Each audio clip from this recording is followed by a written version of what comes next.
మాటలు మాకు కావాలి ప్రభు. నీ మాట బ్రతికిస్తూ ఉంది, నెమ్మదినిస్తూ ఉంది. నీ మాటే నిత్య జీవాన్ని అనుగ్రహిస్తూ ఉంది. అంటే నీ మాటతో మమ్మల్ని అందరినీ నింపి సహాయం చేయండి. పరిశుద్ధాత్మగా మీరు నాతో మాతో మాట్లాడి కృప దయచేయండి. మీ అభిషేకం సన్నిధి నాతో మాతో ఉంచును. నజరేయుడైన యేసుక్రీస్తు నామములో ప్రార్థించి వేడుకుంటున్నాం తండ్రి. ఆమేన్. Praise the lord. అందరికీ కూడా మహాదేవుడైన ప్రభువైన యేసుక్రీస్తు నామములో నా యొక్క శుభవందనాలు తెలియజేస్తున్నాను. మరి లోకం యొక్క పరిస్థితి చూస్తే ఎక్కడ చూసినా చాలా భయంకరంగా ఉంది. ఈరోజు ఉన్నవారు రేపు ఉంటారా అనే పరిస్థితి మనం లోకంలో చూస్తూ ఉన్నాం. బైబిల్ గ్రంథంలో యాకోబు పత్రిక యాకోబు గారు రాసిన పత్రిక 4వ అధ్యాయము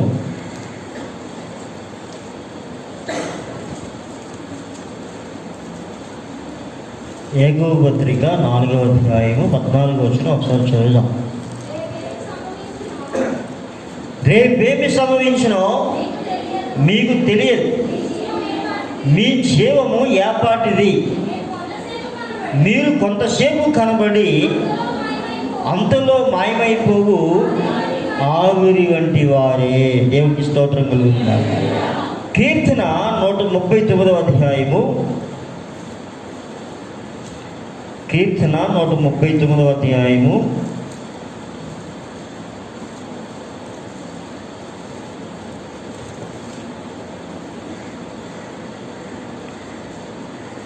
13వ వచనం చదువుదాం.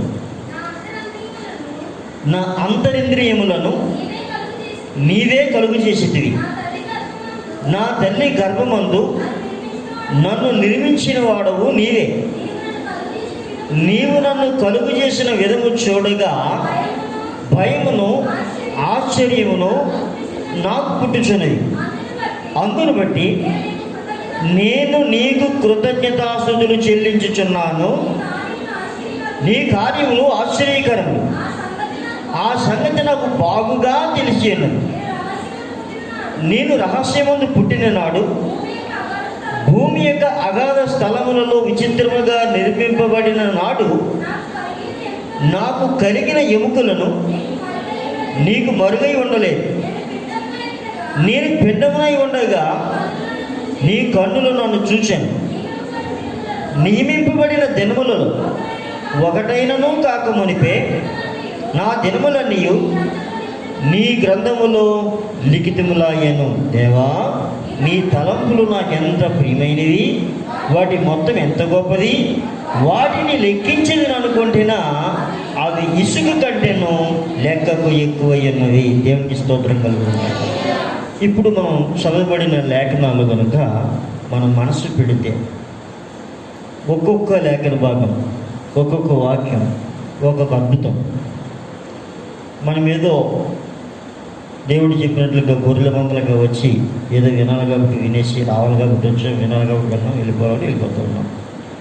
కానీ దేవుని యొక్క ఆశ్చర్య కార్యాలు కనుక మనం ఆలోచన చేసినట్లయితే అవి చాలా అద్భుతం. దేవునికి స్తోత్రం కలుగుతుంది. హల్లెలూయా. మానవుడు ఎలాంటి వాడు అని మనం చూసినట్లయితే కొంతసేపు కనపడి అంతలో మాయమైపోయే ఆవిరి వంటి వాడు. కొంతసేపు కనపడి అంతలో మాయమైపోయే ఆవిరి వంటి వాడు. మానవుని జీవితం నీటి ఆవిరి వంటిది. బైబిల్ చెప్పే మాట. మానవుని జీవితం బుడగ వంటిది. మానవుని జీవితం పువ్వు వంటిది. హల్లెలూయా. మానవుని జీవితం చేదలో నుంచి పడే నీటి బిందువు లాంటిది. హల్లెలూయా. హల్లెలూయా. టోటల్గా మీరు కొంతసేపు కనపడి అంతలో మాయమైపోయే ఆవిరి వంటి వారు అన్నాడు. దేవునికి స్తోత్రం. ఈ ఆవిరి వంటి మనిషి గురించి మరలా దేవుడిని అడిగితే మానవునికి ఉన్న అధికారం ఈ ప్రపంచంలో ఎవరికీ లేదు. ఈ మానవుని దేవదూతల మీద సైతం తీర్పు తీర్చడానికి ఒకరోజు దేవుడు వాడుకోబోతున్న సాధనం. దేవునికి స్తోత్రం. హల్లెలూయా. హల్లెలూయా. నోటి మాటతో ఏదైనా చేయగలిగిన శక్తి దేవుడు మానవునికి ఇచ్చాడు. హల్లెలూయా, హల్లెలూయా. మనం ఏదైనా ఒక వస్తువుని కదపాలి అంటే దానికి తగిన బలం మనకి ఉండాలి. దేవుడు ఆకాశం నా సింహాసనం, భూమి నా పాద పెట్టమని చెప్పాడు. ఆయన పాదాలు ఈ భూమి మీద పెట్టుకున్నాడు. ఒకవేళ ఆయన క్రిందగా ఒక తొక్కు తొక్కినట్లయితే ఏమైపోతుందో తెలియదు. అంటే ఆయనకి బద్దిలా ఉంది పేట. హల్లెలూయా. ఈ భూమిని మనం ఏమైనా కలపగలవా? కలగలం. మరి భూమి కంటే కొన్ని లక్షల రెట్లు పెద్దవాడైన సూర్యుని ఏమైనా కలపగలవా? కలపలేం.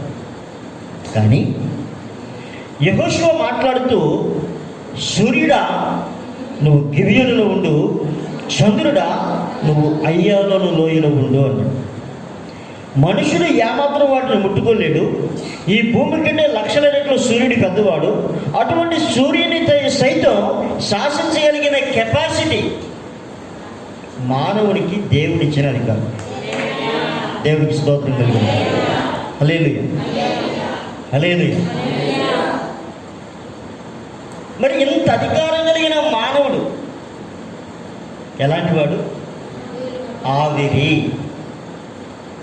అదే అంటున్నాడు, నీవు నన్ను కలుపు చేసిన విధము చూస్తే ఆశ్చర్యము కలుగుతూ ఉంది, భయము కలుగుతూ ఉంది.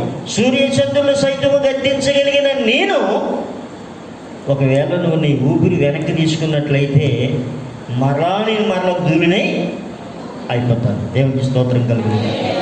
హల్లెలూయా, హల్లెలూయా. ఇప్పుడు చెప్పండి, మనం ఎంత బలవంతులం? మనం ఎంత బలవంతులం? హల్లెలూయా. దేవుడు మానవునికి ఇచ్చిన అధికారం చూడండి. ఆ దావీదు మహారాజుతో ఆయన అన్నమాట, సూర్యుడు ఉన్నంత వరకు నీ కీర్తి నిలిచి ఉండదన్నాడు ఆయన. సూర్యుడేంటి, మానవుడేంటి? హల్లెలూయా. అంటే ఒక మనిషికి దేవుడిచ్చే కీర్తి ఎంత గొప్పది అంటే దాంతో పోల్చదగింది ఏది కూడా ఈ లోకంలో. ఎంతో గొప్ప మనిషి. ఏమంటున్నాడు ఆయన? వెర్రివాడా. ఏమంటున్నాడు? వెర్రివాడా, ఈ రాత్రి నీ ప్రాణం అడిగితే నీవు సంపాదించింది ఎవరిది అన్నాడు ఒక ఆయనతో. దేవునికి స్తోత్రం కలిగింది. హల్లెలూయా. ఇప్పుడు మనం గొప్పవారం కాదా అమ్మా? గొప్పవారమా కాదా? హల్లెలూయా. మనము దేవుని చేతిలో ఉన్నంత వరకు గొప్పవారు. ఇప్పుడు గొప్పవారు. ఈ ప్రపంచంలో ఏ మనుషుడైనా దేవుని చేతిలో ఉంటేనే వారు గొప్పవారు. దేవుని చేతిలో లేకపోతే గొప్పవారు ఎవరు ఈ ప్రపంచంలో లేరు. దేవునికి స్తోత్రం.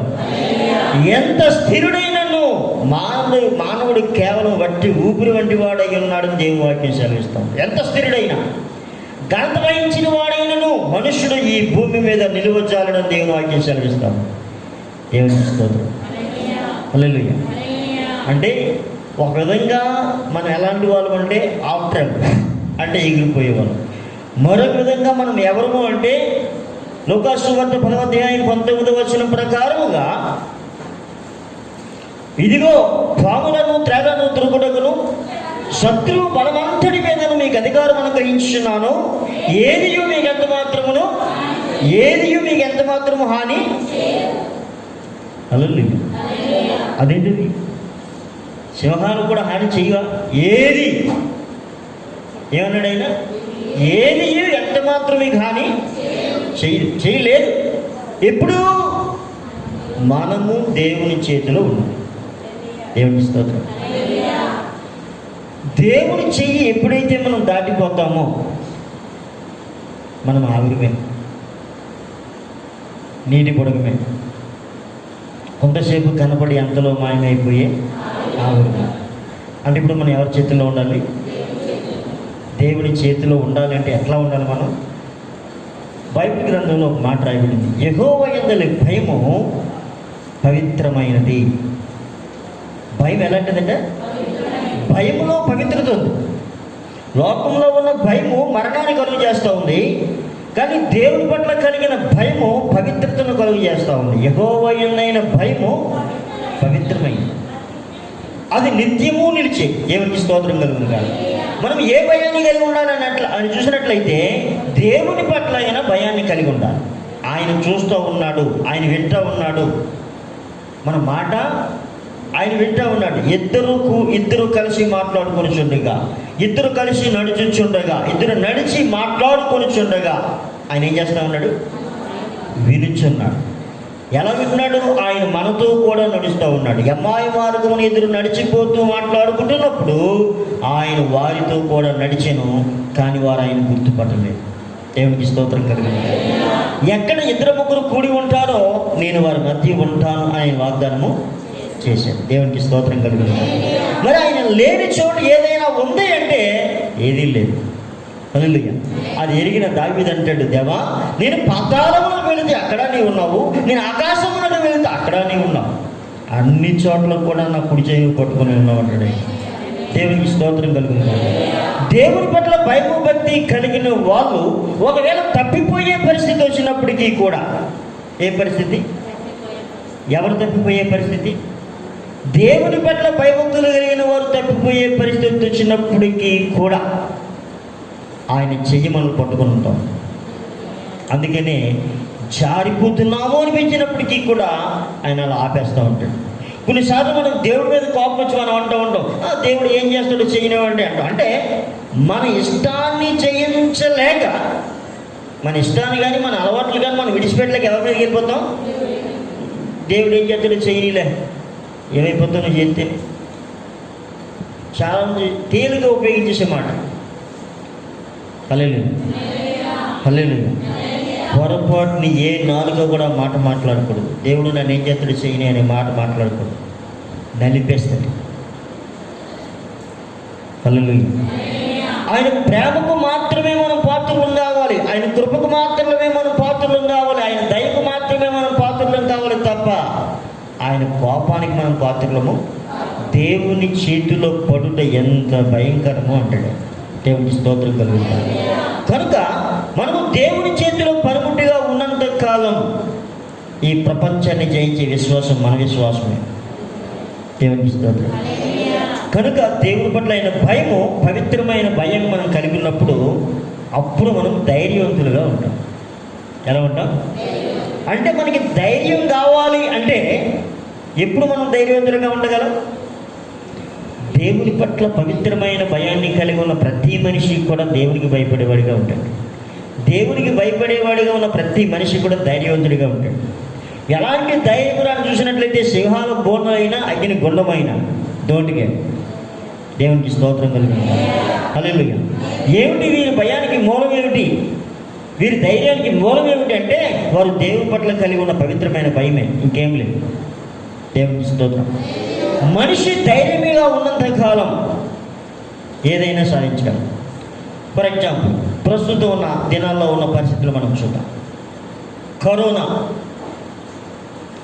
పేరు చాలా బాగున్నట్టుగా ఉంది. ఒకవేళ సరిగా రాయడం రాకపోతే కరోనా అని రాయొచ్చు. ఎలా రాయొచ్చు? కరోనా. ఎలా రాయొచ్చు? కరోనా. మనకి చాలా తప్పులు, స్పెల్లింగ్ మిస్టేక్లు చాలా వస్తాయి. కరోనా రాయమంటే కరోనా అని రాసేవాళ్ళు కూడా ఉన్నారు. అది కదమ్మా, అర్థం కదా? కరోనాకి తేడా తెలియనప్పుడు పరిస్థితులు అట్లా ఉంటాయి. దేవునికి స్తోత్రం కలుగుతుంది కాక. నిజమే, ఈ కరోనాతో కూడింది అంటాను నైతే. ఈ కరోనాలో ఏముంది? కరోనా ఉంది కనుకనే కొంచెం అయినా భయభక్తులు ఉన్నాయి. అమ్మో, కానీ నిజానికి ఈ అమ్మో అనే మాట నేను చంపేస్తుంది. అమ్మో అనే మాట నిన్ను చంపేస్తుంది. దేవునికి స్తోత్రం. నువ్వు దేనికైనా భయపడు, దేవునికి భయపడు, నువ్వు దేనికి భయపడక్కర్లేదు. దేవునికి ఎప్పుడైతే మనం భయపడమో అన్నిటికీ భయపడాలి. కరోనా ఎవరికి రాదని చెప్పట్లేదు, అందరూ ఎవరికైనా రావచ్చు. అయితే అది నన్నేం చేస్తుంది? మొదటి మాట ఏంటి? అది నన్నేమి. వాడెవడికో 23 సంవత్సరాల కుర్రోడు కరోనా వచ్చిందట, టెస్ట్లో వచ్చిందని విన్నాడు వార్త, స్పాట్ డెడ్. హల్లెలూయా. వాడిని ఏం తినలేదు, వాడిని ఏం చేయలేదు. వాడు చచ్చిపోవడానికి మూలం ఏమిట్రా అంటే భయం. భయమే హార్ట్ అటాక్ కలిగిస్తుంది. దేవునికి స్తోత్రం. ఈ కరోనా నన్ను ఏమీ చేయదు అనే ధీమ మొట్టమొదట మనం కలిగి ఉండాలి. దేవునికి స్తోత్రం. చాలామంది చెప్పినట్లుగా ఇదిగో మెడిసిన్ వచ్చేస్తూ ఉంది అని చెప్తూ ఉన్నారు. పక్కా అబద్ధం, పక్కా అబద్ధం. కరోనాకి మెడిసిన్ రావాలంటే, కరోనాకి వ్యాక్సిన్ తయారవ్వాలంటే 14 సంవత్సరాలు పడుతుందట. ఎంత? 14 సంవత్సరాలు పడుతుందట కరోనాకి వ్యాక్సిన్ తయారవ్వాలంటే. పోయినసారి వచ్చిన ఇటువంటి రోగం ఒకటి వచ్చింది, 50 కోట్ల మంది చచ్చిపోయారట. ఎంతమంది? 50 కోట్ల మంది చనిపోయారు. 50 సంవత్సరాల ఆ వ్యాధి ఉంది. ఇలాగే మాస్కులు కట్టుకొని ఇంకా పై నుంచి కింద వరకు కప్పుకొని ఉన్నాయి. హల్లెలూయా. ఎంతమంది చనిపోయారు? 50 కోట్ల మంది చనిపోయారట. హల్లెలూయా. మందు కనిపెట్టడానికి 40 సంవత్సరాలు పట్టింది. హల్లెలూయా. కనుక ఇప్పుడు ఒకవేళ సైన్స్ డెవలప్ అయింది కనుక ఒకవేళ మెడిసిన్ ఏమైనా కనిపెడితే 11 నుంచి 14 సంవత్సరాలు, 14-15 సంవత్సరాలు తప్పనిసరిగా పడుతుందట. అర్జెంటుగా వచ్చి. అయితే దేవుని కృప ఏంటంటే డెవలప్ అయింది కనుకనే డిసెంబర్లో వస్తే ఇప్పటికీ ఇది పలానా కరోనా అనేది వ్యాధి అని తెలుసుకోవడానికి అవకాశం కుదిరింది. కనుక మరొక వ్యాక్సిన్ తయారవ్వాలంటే ఎంతకాలం పడుతుంది? ఈలోగా మెడిసిన్ వస్తుంది. మెడిసిన్ అంటే నీ రోగ నిరోధక శక్తిని పెంచేదో ఏదో. కానీ దానికంటే పవర్ఫుల్ మెడిసిన్ ఎక్కడుందిరా అంటే అది మన శరీరంలోనే ఉంది. హల్లెలూయా. దానిని మించిన శక్తి ఏది కూడా ఏ మందులో కూడా లేదు. దేవునికి స్తోత్రం. ఏమిటి ఆ మెడిసిన్ అని చూసినట్లయితే, ఒకటి వ్యాధి నిరోధక శక్తి లేదా ఇమ్యూనిటీ పవర్ అనేది దేవుడు మన బాడీలో పెట్టాడు. ఒక సైంటిస్టు ఒక జర్నలిస్టు మాట్లాడుకుంటూ ఉంటే సైంటిస్ట్ చెప్తూ ఉన్నాడు. అప్పుడు ఈ జర్నలిస్ట్ అంటూ ఉంటాడు కదా, అయితే మన శరీరంలోనే 3 మంది డాక్టర్ గారులు ఉన్నారా అన్నాడు. అవును, మన శరీరంలో చాలామంది డాక్టర్ గారులు ఉన్నారు. వచ్చే ఎటువంటి రోగాన్నైనా వైరస్ అయినా తిరిగి పంపగలిగిన, తరిమి కొట్టగలిగిన కెపాసిటీ మన బాడీలోనే ఉంది. ఇది నమ్మక ఈ ఇమ్యూనిటీ పవర్ పెంచుకోక దేని మీద ఆధారపడుతూ ఉన్నారు.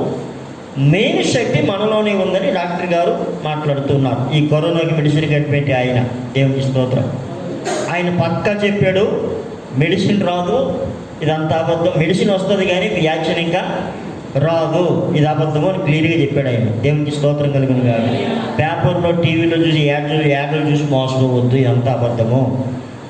నిజానికి ఇంతవరకు మందు లేదు, ఇంత వేగం రాదు. కనుక నీ యొక్క శక్తి, నీలో ఉన్న బలమే, నీలో ఉన్న ధైర్యమే నీకు మందని చెప్పాడు. నిన్న వార్తా విశేషాల్లో ప్రతి 4 మనుషుల్లో ఒకరికి కరోనా ఉందట. ఢిల్లీలో ప్రతి 4లో ఒకరికి. హల్లెలూయా. 4లో ఒకరికి ఏముంది? కరోనా ఉంది. హల్లెలూయా. ఎలా తగ్గింది?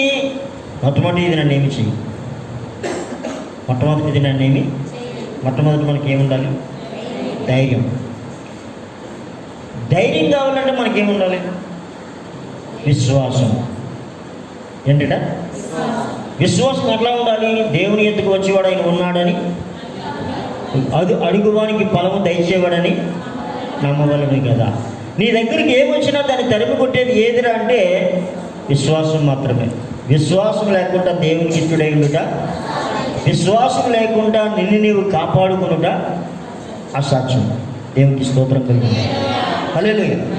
కనుక మనం గడ్డి పువ్వంటి వారమైనప్పటికీ, ఎన్నికలేని వారమైనప్పటికీ కూడా గొప్ప బలవంతులుగా దేవుడు మనల్ని చేశాడు. దేవుడి చేతిలో ఉన్నంత కాలం కూడా మనం ఎవరమైనాము? బలవంతులమే. దేవునికి స్తోత్రం. హల్లెలూయా. ఆ విశ్వాసం అనేది ఎప్పుడైతే మనలో లోపిస్తుందో మనం బలహీనులం అవుతాం, అప్పుడు చనిపోతాం. విశ్వాసం ఉన్నంతకాలం ఏ కరోనా కూడా మనల్ని ఏమి కూడా, చెప్పండి ధైర్యంగా, హల్లెలూయా, హల్లెలూయా. అమ్మో అనుకోకండి. హల్లెలూయా. అది వచ్చినా నీ నుంచి పారిపోతుంది. హల్లెలూయా. దానికంటే పవర్ఫుల్ ఇంకొక మాట చెప్తాను. దేవుడు మనకి పరిశుద్ధాత్మ అభిషేకం ఇచ్చాడు. అంటే దైవిక శక్తి, శరీర శక్తి, ఆత్మశక్తి. శరీరానుసారులు, ఆత్మానుసారులు. శరీరానుసారులు, శరీరానుసారముగా మనం ఉన్నప్పుడు ఏం తినాలి, ఏం త్రాగాలి, ఏం ధరించాలనే జీవితం. ఆత్మానుసారముగా ఉన్నప్పుడు దేవుని ఎలా సంతోషపరచాలనే జీవితం. ఆత్మానుసారముగా ఉన్నవారు దేవుని మహింపరిచేవారుగా ఉండాలని కోరుతారు. ఇప్పుడు ఆత్మానుసారముగా ఉన్న వాళ్ళు ధీమా ఏంటంటే, నేను బ్రతికినా చనిపోయినా ప్రభువారమే అనే ధీమా కలిగి ఉంటాను. దేవునికి స్తోత్రం కలిగి. మనం ఆత్మవారముగా ఉండడానికి పరిశుద్ధాత్మ అభిషేకం మనలో ఉంది.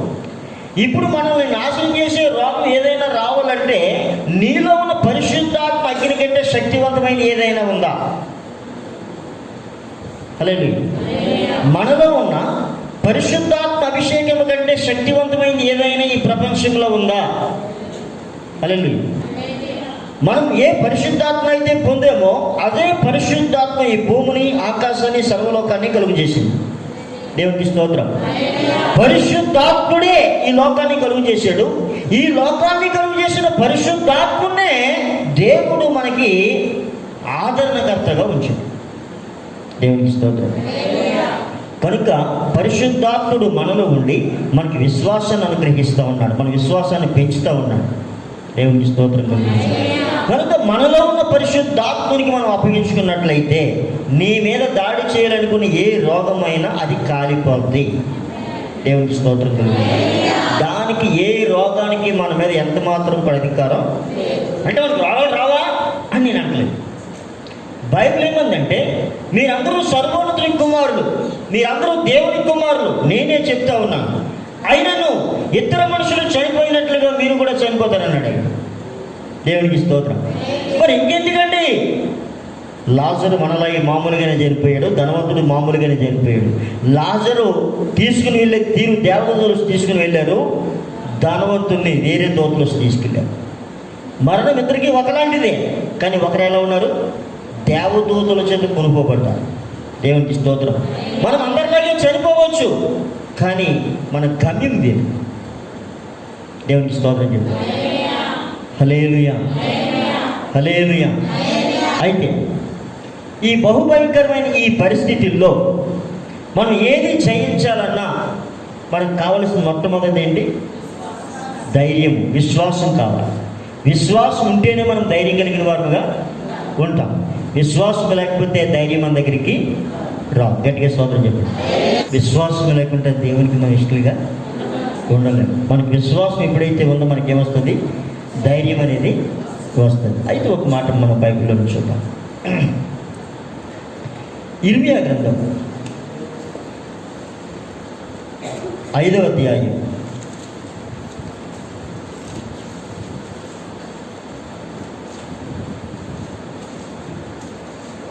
1 నుంచి చదువుదాం. ఎవరైనా వేగంగా. యెరూషలేము వీధులలో అటు ఇటు పరిగెత్తుచు చూచి తెలుసుకొనుడి, దాని రాజవీధులలో విచారణ చేయుడి, న్యాయం జరిగించుచు నమ్మకముగా ఉండ యత్నించుచున్న ఒకడు మీకు కనబడని ఎడల నేను దాన్ని క్షమించుదును. దేవునికి స్తోత్రం కలుగుతుంది. హల్లెలూయా. యెరూషలేము వీధులలో ఇటు అటు పరిగెత్తి చూచి తెలుసుకోండి, దాని రాజవీధుల్లో విచారణ చేయండి, న్యాయం జరిగించుచు నమ్మకముగా ఉండడానికి ప్రయత్నించుచున్న ఒకడు మీకు కనబడిన ఎడలా నేను దాన్ని క్షమించుదును. దేవునికి స్తోత్రం కలుగుతుంది. హల్లెలూయా. ఇక్కడ యెరూషలేము అనే మాట మనం కిర్లంపూడి తీసుకుందాం. కిర్లంపూడి వీధుల్లో మీరు పరిగెడుతూ ఎవడైనా నేను న్యాయంగా ఉంటాను, ఉండడానికి నాకు సహాయం కావాలి, నేను న్యాయంగా ఉంటాను, నేను నిజాయితీగా ఉంటాను, నేను యథార్థంగా ఉంటాను, అయితే నేను యథార్థంగా ఉండలేకపోతున్నాను, నేను న్యాయంగా ఉంటాను కానీ న్యాయంగా ఉండలేకపోతున్నాను, నేను నిజాయితీగా ఉంటాను కానీ నిజాయితీగా ఉండలేకపోతున్నాను, నేను నిజాయితీగా ఉండాలి, నేను న్యాయంగా ఉండాలి, నేను యథార్థంగా ఉండాలి అని ప్రయత్నిస్తున్న వాడు ఎవడైనా మీకు కనబడితే హల్లెలూయా, అప్పుడు నేను మీ కిర్లంపూడిని రక్షిస్తాను అంటున్నాడు ఆయన. ఇప్పుడు కిర్లంపూడి రక్షించబడాలంటే ఏం కావాలి అమ్మా? డబ్బులా? ప్రార్థన? ఏం కావాలి? నేను నిజాయితీగా ఉండాలి, ఉండాలి, నీ నిజాయితీగా ఉంటానని లేదు, ఉండడానికి ప్రయత్నించేవారు కావాలి. అటువంటి వారు ఉన్నట్లయితే నేనేం చేస్తాను? నేను కాపాడుతాను. దేవునికి స్తోత్రం కలుగుతుంది. ఈరోజు దేశం పాడైపోవడం గల కారణం ఏంటి? యెషయా చెప్తా ఉన్నాను, ఆకాశం ఆలకించు, భూమి చెవియకు, నేను పిల్లలను పెంచాను, పెద్ద చేశాను, కానీ వారు నా మీద తిరగబడ్డారు. ఎత్తుకి తన కామను తెలుసు, గాడిదకి తన సొంతవాడి దొడ్డు తెలుసు, కానీ నా ప్రజలకు మాత్రం తెలియలేదు. వాళ్ళు ఆలోచన చెయ్యరు. మనిషి ఆలోచన చేయట్లేదట. నన్ను పుట్టించిన నా సృష్టికర్త ఎట్లా ఉన్నాడని ఆలోచన చేయట్లేదు. నన్ను కలుగు చేసిన దేవుడు ఎలా ఉన్నాడని ఆలోచన చేయట్లేదు. హల్లెలూయా. అసలు దేవుడు అంటేనే లోకానికి అవగాహన లేదు. భక్తి ఉంది, కానీ దేవుడు అంటే అవగాహన. నిన్న హైదరాబాద్లో పండుగ ఏదో జరుగుతూ ఉంది. ఆ పండుగలో ఒక దేవతను ఎవరినో ఊరేగిస్తూ ఉన్నారు. ఈ దేవతని భక్తులు గారు అందరూ కూడా ప్రశ్నిస్తూ ఉన్నారు, అమ్మ ఏమిటిది పరిస్థితి, ఎంతవరకు వస్తుంది, ఏమిటిది అని అడిగితే ముందవుడు కొన్ని మాటలు బాగానే చెప్పింది. ఏంటి, మీరందరూ బాగానే చూసుకుంటున్నారు, మీరందరూ బాగానే ఉన్నారని చెప్పింది. అమ్మ మరి ఈ కరోనా పరిస్థితి ఏంటి భయంకరమైన. అమ్మగారికి కూడా గ్లౌజులు వేసుకుంది. అమ్మగారు కూడా ఏం వేసుకుంది? అమ్మగారు కూడా గ్లౌజులు వేసుకుంది. మొత్తం పసుపు గిసుపు బొట్లు ఆడవాడు అంతా ఉన్నాయి, కానీ అమ్మగారు కూడా ఏం వేసుకుంది? మరి అమ్మగారికి కూడా ఎటాక్ అయిపోద్దని భయం వచ్చింది ఏదో. అయితే వచ్చిన తర్వాత అమ్మగారు అంటది, ఎవరి ప్రవర్తనకు వాడు శిక్ష అనుభవించాలిరా అంటుంది.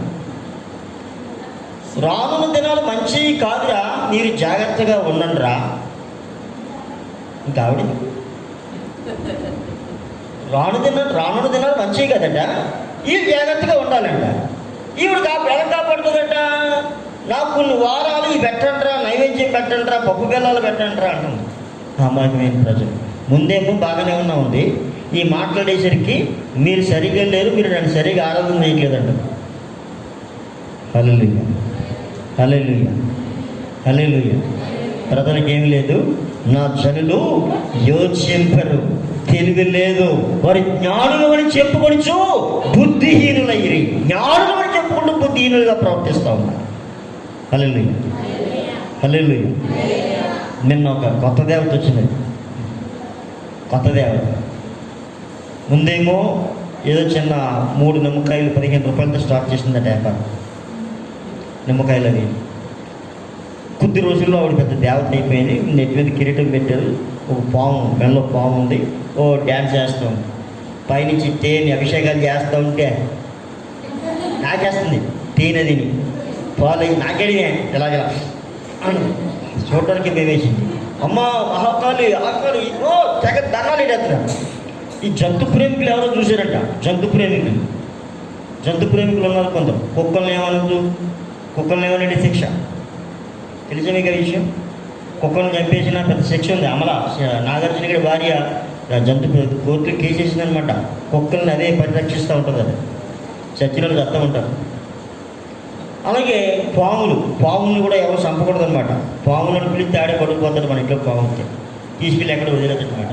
ఇలాగా ఈ జంతు ప్రేమికులు ఏం చేశారంటే అమ్మవారి మీద పాము ఉంది, దాన్ని చాలా బాధలేడేస్తున్నారు, దాని తలపైన పోయేస్తున్నారు పాలు.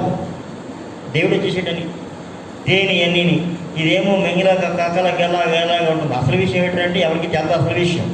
ఇంకొందరేమో ఇలా ఆడేసుకుంటున్నారు, దాంట్లో పాట వేయట్లేదు మా అమ్మవారు అనుకుంటున్నారు. దానికి కూరలు ఏమంట, అది కుందేసుకుంది పావుని, దానికి ఏమి లేవు. వీళ్ళు చూసేది పావునే చూస్తున్నారు, అలాగే అండగా చూస్తున్నారు. దానికి కూరలు లేవని విషయాలకి కూరలో తనకి పడ్డది, దానికి ఏం పాయిజన్ ఉంటుంది. మొత్తం మీద తీసుకెళ్ళి లోపల వేసేసారు అమ్మగారు. ఎక్కడ వేసారు? అంతవరకు ఎవరావిడ ఇప్పుడు దేవతను ఎక్కడ పడేశారు? జైల్లో పడేశారు.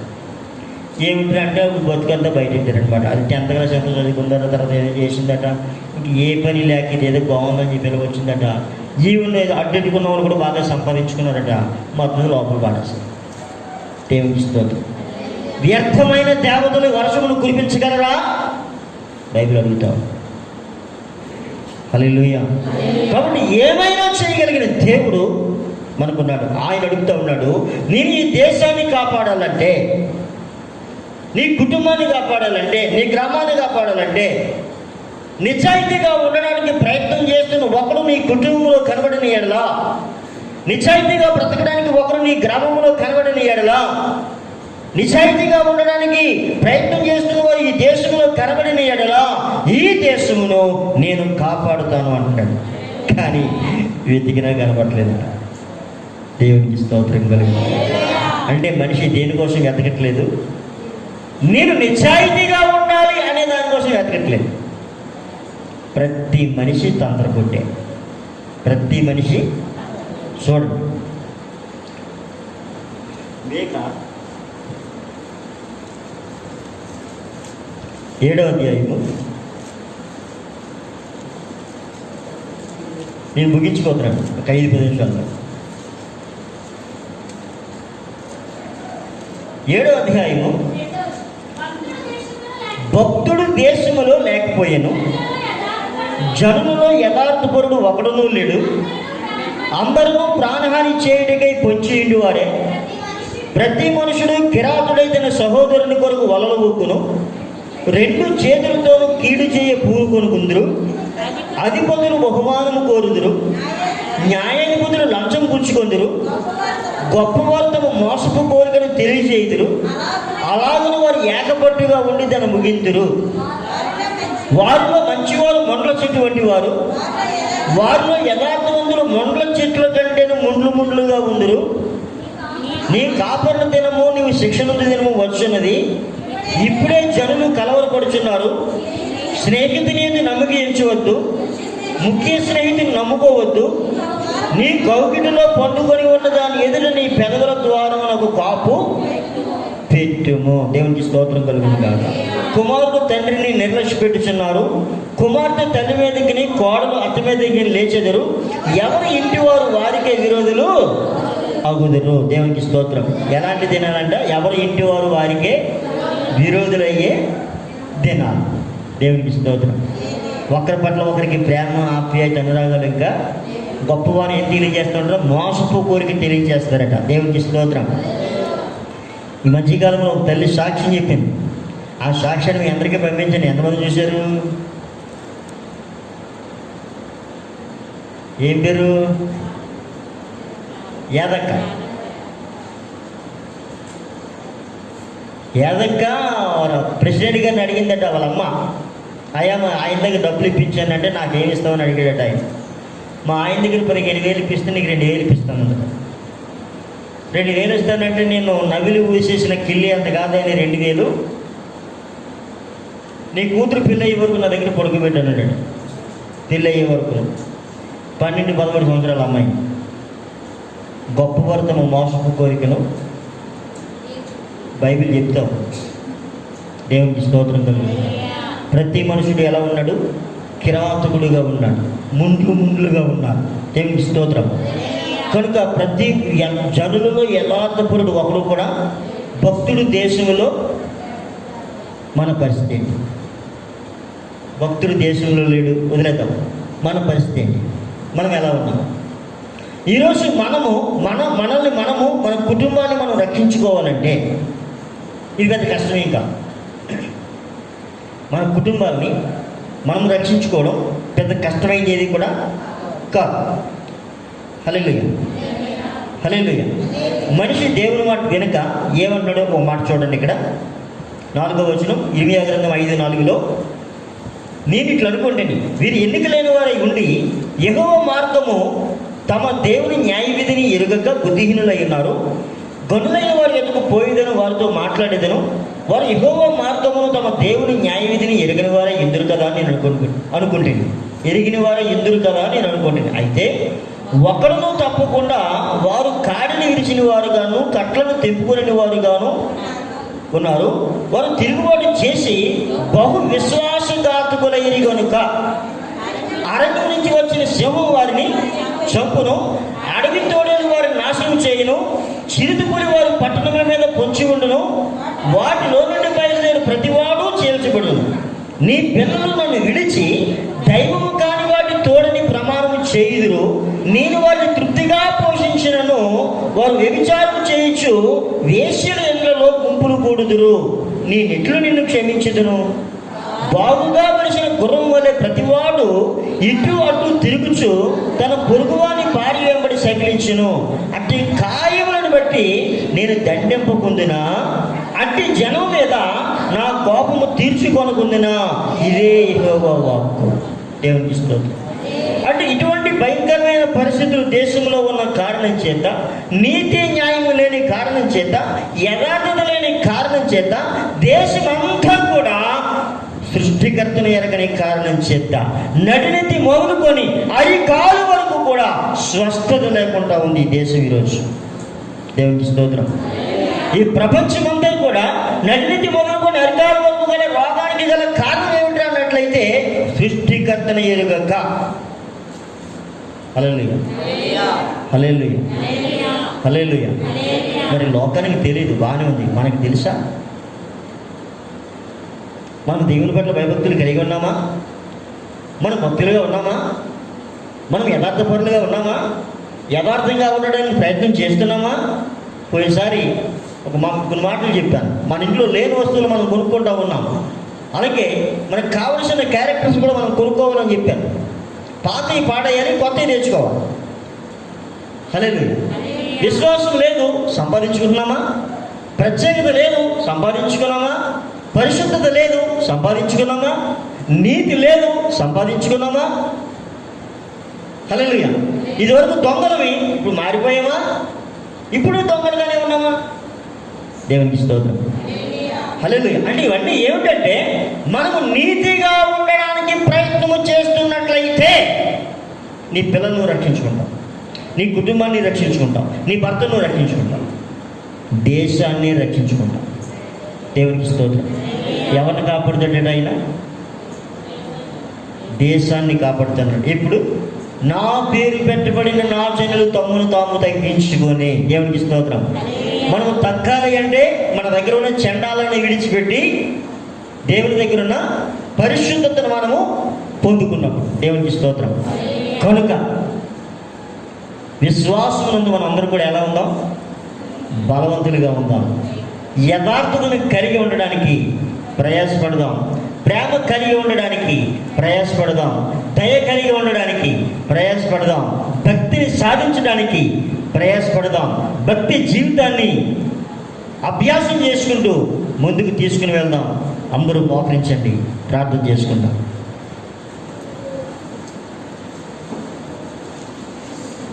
Thank you lord. Hallelujah. Thank you lord. Hallelujah. ప్రతి వారు మోకరించండి, ఇటు అటు చూడొద్దు.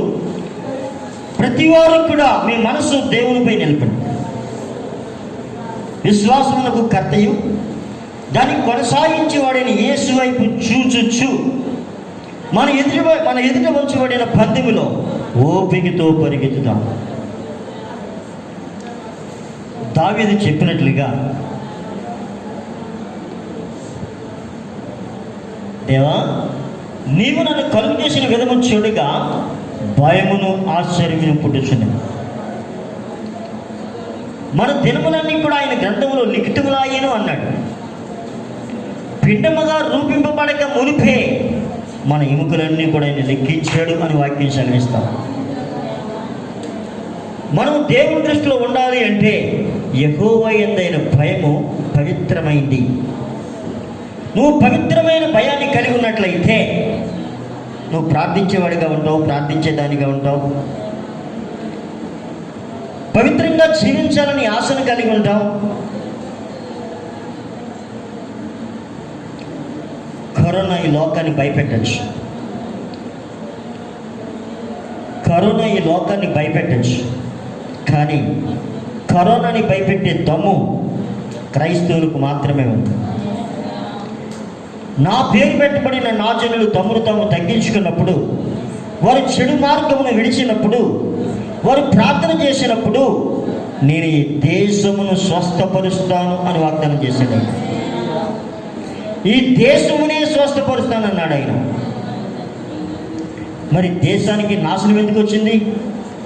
నా ప్రజలు నా మాట వినట్లేదు. నేను సృష్టించిన, నేను నిర్మించిన నా ప్రజలు, నా చేతులతో రూపించబడిన ఈ ప్రజలు నన్ను ఎరగటం లేదు అంటున్నాడు ఆయన. ఆకాశానికి చెప్పాడు, భూమికి చెప్పాడు.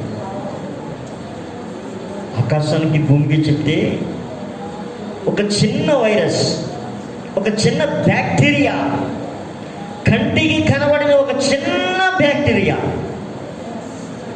అది అణుబాంబు కాదు, ఆటం బాంబు కాదు, AK-47 కాదు, అది పెద్ద మిషన్ గన్ కాదు,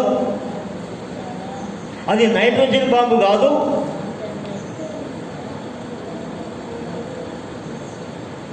మనుషులు ప్రయాసపడి మోసుకుని వెళ్ళే బాంబులు, తుపాకులు కాదు. అది దేశాల్ని నాశనం చేయడానికి మనిషి ఎన్నెన్నో బాంబులు కనిపెట్టేశాడు, తుపాకులు కనిపెట్టేశాడు, రకరకాల ప్లాన్స్ చేశాడు. కానీ మహాదేవుడు కంటికి కనబడిన ఒక చిన్న వైరస్ అన్నాడు ఆయన. అది వ్యాపిస్తూ ఉంది, ప్రయాణం చేస్తూ ఉంది, దేశాలనే వణికింపజేస్తూ ఉంది, దేశాది నేతలను వణికింపజేస్తూ ఉంది, ప్రపంచ దేశాలను వణికింపజేస్తూ ఉంది. కంటికి కనబడని ఒక చిన్న బ్యాక్టీరియా, గాలిలో ప్రయాణించే ఒక చిన్న బ్యాక్టీరియా. బా, ఏమి శక్తి అండి దేవుని శక్తి! ఒక దేశాన్ని నాశనం చేయడానికి ఈ మనిషి ఎన్నో కోట్లు ఖర్చు పెట్టి బాంబులు తయారు చేస్తే, ఒరే బాబు అంత కష్టం ఎందుకురా అని చెప్పి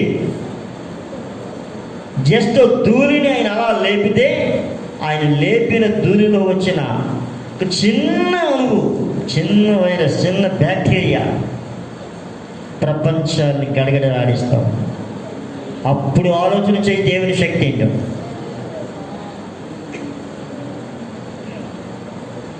సృష్టికర్తను మరచి సృష్టిని పూజిస్తున్న లోకమా, సృష్టికర్త వైపు తిరిగి, సృష్టికర్త వైపు తిరిగి. ఆయన వైపు తిరగడం అంటే నీతిని, న్యాయాన్ని అనుసరించడం. హల్లెలూయా. ఎవరైనా ప్రార్థించండి. హల్లెలూయా, హల్లెలూయా.